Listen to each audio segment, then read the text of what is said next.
आज मैं आपको 10 ऐसे खाने बताऊंगा जो आपकी वेसल्स को, जो आपके दिल को और आपकी नसों को क्लीन करता है, साफ करता है और उनको ब्लॉक होने से बचाता है। उसमें पहले नंबर के ऊपर होता है ब्रोकोली।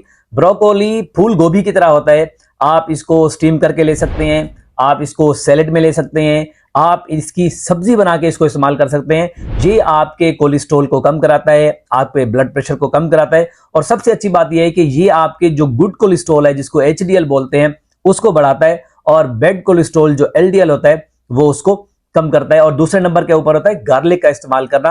आप गार्लिक पेस्ट के तौर पर भी उसको इस्तेमाल कर सकते हैं या उसको कच्चा भी खा सकते हैं। मैंने इसके ऊपर गार्लिक बेनिफिट के ऊपर एक डिटेल वीडियो बनाई है, तो उसका लिंक आपको नीचे मिल जाएगा, वो वीडियो आप लाजमी देखिएगा। गार्लिक आपको एंटी इन्फ्लेमेटरी मैकेनिज्म के तौर पे काम करता है। इवन के कुछ कंट्रीज के अंदर और सदियों पहले ये एज एंटीबायोटिक भी इस्तेमाल होता रहा है। अगर आप इसको इस्तेमाल करते हैं तो ये आपको दिल की बीमारियों से बचाता है, आपकी